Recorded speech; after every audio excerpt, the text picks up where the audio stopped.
Hi guys, in this video I just wanted to go through how we actually record something and what does it mean to arm a track to record.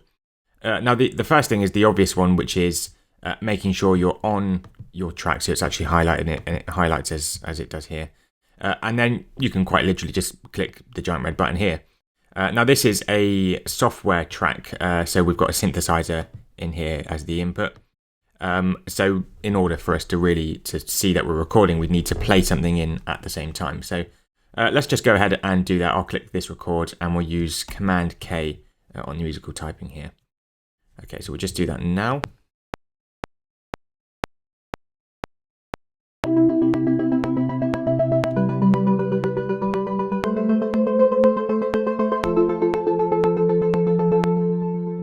Okay, so a couple of things that you may have noticed there, which is we didn't start recording immediately. There was a sort of count-in, and then when we did actually begin recording, the metronome came on. And these are two very important things to bear in mind when you're recording in Logic, or any other DAW actually for that matter. So the count-ins, this just gives you a little bit of time just to get yourself prepared. And you can actually change the amount of time, the amount of counting that you have. So a counting is how many bars, how many beats that you have. So how long. Play around with that, and you'll get used to what we mean by bars and how long it takes. You can two-finger click or right-click, and you can select how many bars you want. So 1 bar being the time it takes to go from 1 to 2.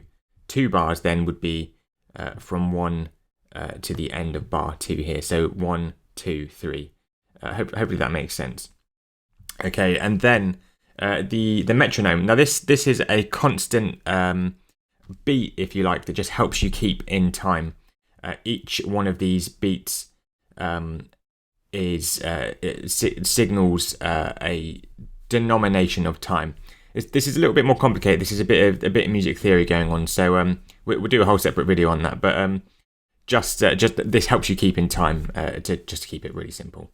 Okay, so that's all there is to it really. But the other thing you may have noticed is this is now turned red, this little R here.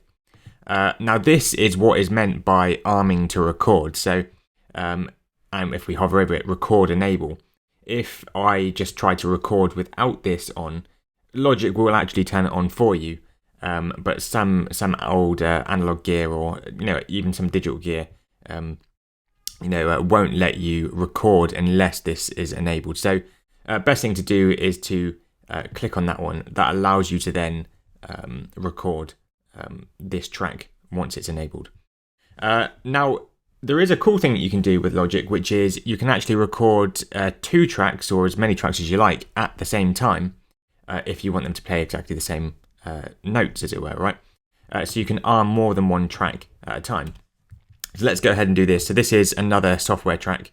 Now all I have to do is click on this record enable button here, and then come up to this track here as well, and click the record enable there, and you'll see that the R actually goes red as well. So now these 2 tracks are both enabled to record.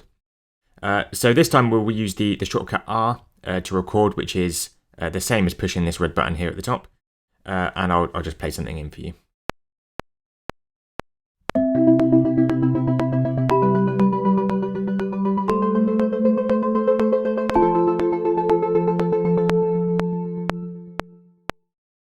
Okay, now so we can see here, right, we've got this this separate track here, and I'll solo this.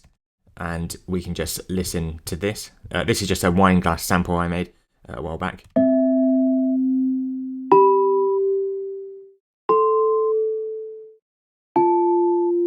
And now if we solo the retro synth patch I've got here, exactly the same notes. We have got an arpeggiator going on here, so if I turn that off, same thing, right? And so what this region here says is do exactly what is played in this patch here. So this is what this is saying here. So this is quite a cool thing for you to to be able to record something really quickly. at the same time.